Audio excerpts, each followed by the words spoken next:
38. O Yahweh, rebuke me not in your wrath, and chasten me not in your burning anger. For your arrows have sunk deep into me, and your hand has pressed down on me. There is no soundness in my flesh because of your indignation. There is no health in my bones because of my sin. For my iniquities are gone over my head. As a heavy burden, they weigh too much for me. My wounds grow foul and fester because of my folly. I am bent over and greatly bowed down. I go mourning all day long. For my loins are filled with burning, and there is no soundness in my flesh. I am benumbed and badly crushed. I groan because of the agitation of my heart. Lord, all my desire is before you, and my sighing is not hidden from you. My heart throbs, my strength fails me, and the light of my eyes, even that has gone from me.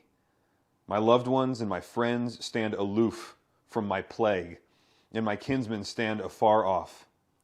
Those who seek my life lay snares for me, and those who seek to injure me have threatened destruction, and they devise treachery all day long. But I, like a deaf man, do not hear, and I am like a mute man who does not open his mouth.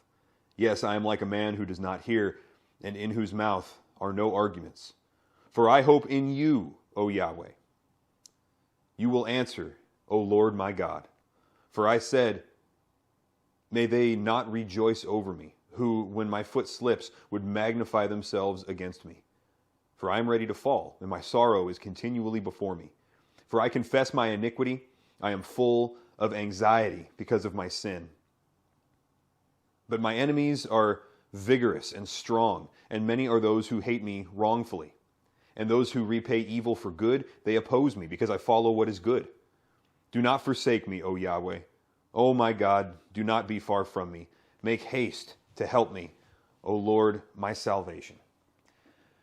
Psalm 38 is an interesting one because David here is admitting his wrong and yet still trusting God and pressing into him.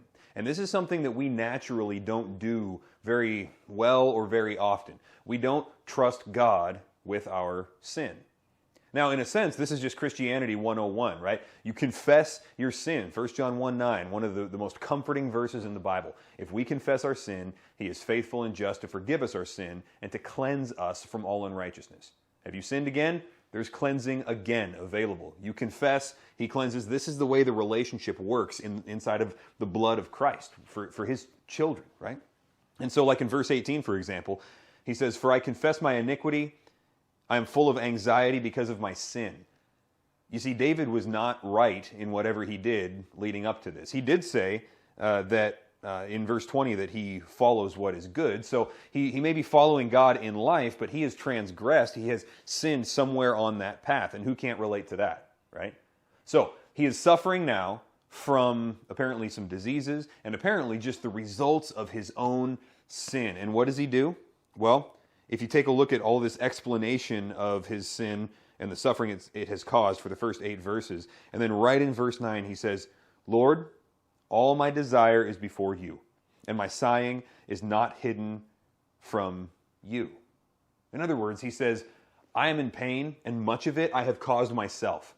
What do I do with this? Now, we would oftentimes shrink back or recoil from God because we feel unworthy of him.